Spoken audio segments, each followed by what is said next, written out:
Madam Speaker, the Honorable Prime Minister and Cabinet colleagues, the Honorable Leader of the Opposition, Honorable Members of the House, distinguished guests, ladies and gentlemen. Madam Speaker, as my fellow honorable colleagues have stated before me, I rise to commend and congratulate the government and also to affirm my ministry's support for the 2017-2018 budget that was presented by the Honorable Minister for Economy on the 29th of July 2017. The 2017-2018 budget is truly a people's budget, as it is inclusive in nature, increases social stability, and further stimulates economic growth, empowering Fijians, raising productive capacity, and ensuring that all Fijians share in the country's prosperity. The essence of this 2017-2018 national budget is that it prioritizes our national needs stemming from the vision of a better Fiji for all and build on the pillars of inclusive social and sustainable economic development. Unlike the opposition, they are confused, thrive on politics of division and fear, mongering. They fail to understand and appreciate the overwhelming support of the budget by all Fijians.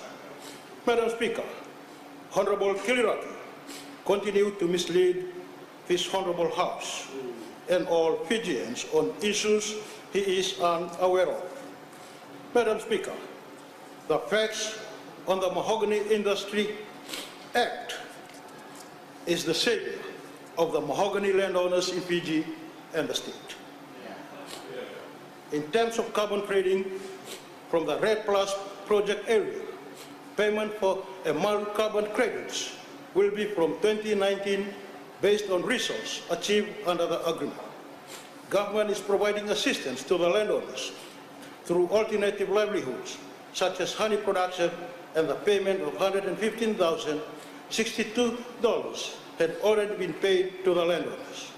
Madam Speaker, the lease is just an instrument to prove the security of the land. The real money will come from the carbon credits.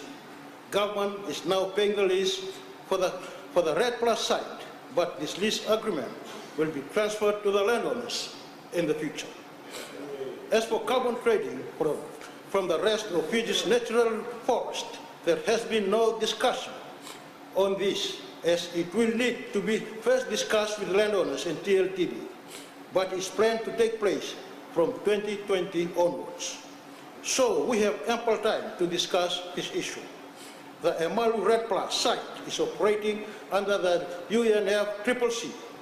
Countries who had been ripped are not operating under the UNFCCC framework. Thank you. Carbon credits do not qualify under the UNFCCC in conservation areas, including nature reserves and forest reserves. As for Sobi Basin Conservation Area, this was a government initiative, but Conservation International only came into the scene to provide assistance to government in moving the issue forward by providing the international funding that is needed from the private sector through an innovative financing mechanism. Sobi Basin consists of 16,340 hectares and not 20,000 hectares, as stated by the Honorable Kiliraki, who should get his facts right. This is the first of its kind in Fiji, by which the private sector pays $169,000 per year as rental and royalty compensation, which is the way we want to take conservation forward for Fiji. This is in contrast to the current compensation which is government is paying for all legal conservation areas. Sobi Basin is currently managed by the National Trust of Fiji, and Conservation International is no longer part of the management team for Sobi. As for the capital and operation budget ratio for this year being 74% operating to 26% capital, this is due to the salary increase to accommodate the salary review increases, and really a non-issue.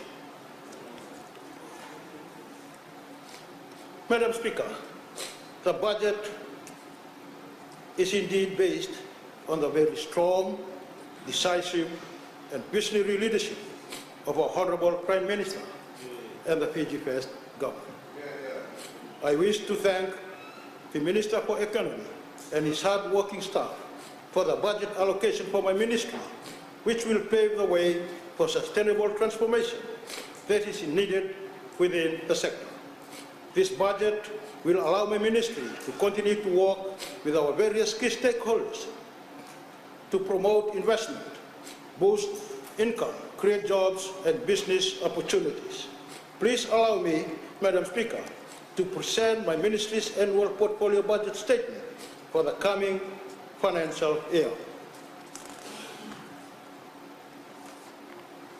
and how these activities contribute to the Fijian government's priorities. The Ministry of Forest is allocated a total budget of 16 million, of which 11.8 million is for operating expenditure and 3.6 million for capital. This is an increase of 3.2 million from the Ministry 2016-2017 budget allocation. The increase of 3.2 million, Madam Speaker, is mainly attributed to an increase in operating expenditure due to salary adjustment as part of a civil service reform, and an increase in capital expenditure due to the investment in equipment for the improvement of our services to both our commercial and rural-based stakeholders. Madam Speaker, in the short to medium term, it is estimated that the forest sector will generate a total of 161 million, consisting of export of 150 million, 15 million from the sales of timber from private community timber harvesters, and 1 million paid to communities in terms of timber royalties.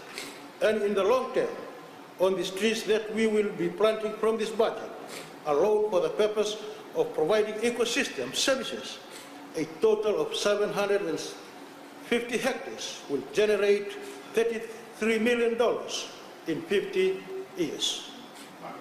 Madam Speaker, my ministry has received a budget of 972,000 for 2 new initiatives, of which 250,000 is allocated towards promoting, revitalizing, and further expansion of the planting, management, and awareness on our various indigenous tree species to ensure the sustainable supply of various multiple forest benefits. $722,000 is allocated for the purchase of forest harvesting equipment for improved operational efficiency and productivity at the forest community level. This forest harvesting equipment, Madam Speaker, will also further enhance the capabilities of our trainers in forest harvesting and licensing of forest harvesting machine operators. The ministry has been allocated a budget of $5.8 million for the strengthening of support systems under policy and administration. This includes salaries and wages, utilities, office administration, IT support services, trade shows, consultations, and trainings. Madam Speaker, the capital component of our support services includes $0.32 million for the refurbishment and upgrade of our office buildings and staff quarters.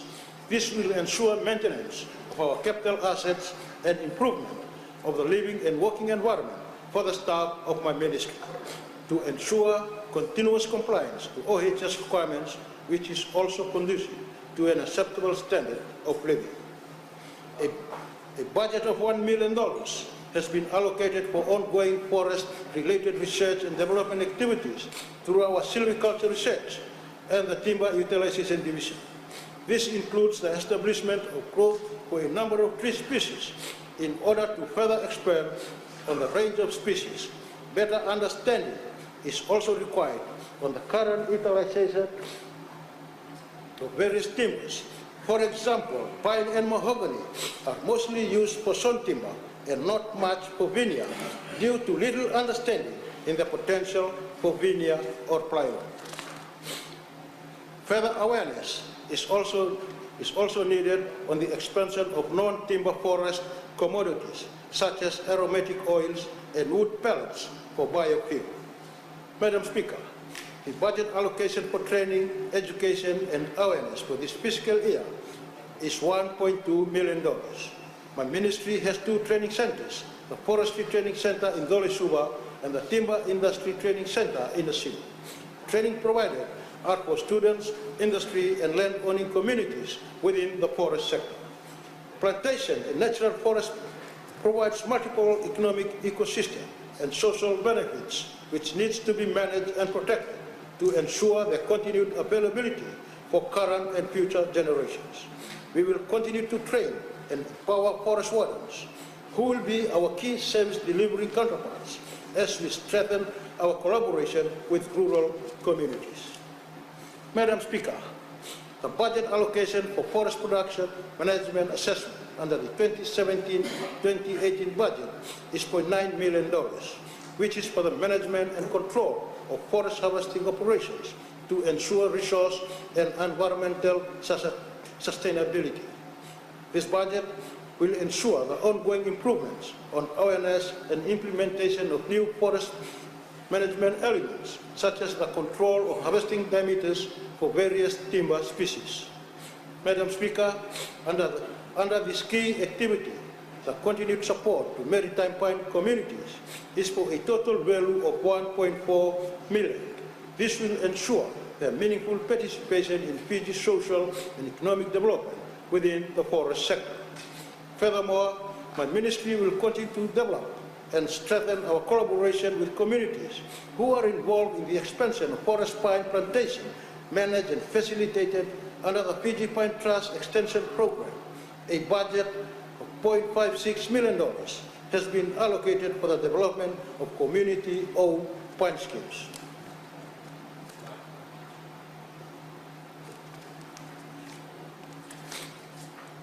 Madam Speaker, the forest conservation and management activities have a budget allocation of $0.36 million for the continuous management of our forest parks and reserves. Capital investment under this activity include a budget of $0.7 million for the upgrade of the Dole Suba Forest Park and the restoration of degraded forest areas. Madam Speaker, climate change adaptation, mitigation, and resilience is a cross-cutting issue across all land-based sectors, of which forest plays a central role and forms a major component. We are working with a number of key organizations in this particular area, such as the German Agency International Cooperation, World Bank, and International Tropic Timber Organization. A key element of this particular activity is the continued implementation of the readiness phase of our REDD+ activity in preparation of our participation in the Carbon Fund for carbon trading from 2020 onwards. This activity is co-implemented with GIZ and the World Bank with an allocation of $2.4 million, of which $0.4 million is provided for as Fiji government's contribution in support of this activity. Madam Speaker, Fiji forest sector is at a crucial point in its development as it tries to capitalize on new opportunities and at the same time address emerging challenges. This budget, Madam Speaker, will put the ministry on a secure platform in order to progress with confidence towards our national goals, international commitment, and most importantly, providing an enabling environment to drive the transformation that is now needed within the sector in order to realize the aspirations of our people. In conclusion, Madam Speaker, again, I commend this well-thought-out budget to the Honourable House for addressing all elements from commercial, environmental, and social perspective in a balanced manner. Madam Speaker, through this budget, Fiji will be stronger, safer, resilient, and better positioned to capitalize on emerging opportunities. My ministry looks forward to a prosperous 2017-2018 fiscal year for the forest sector and the nation.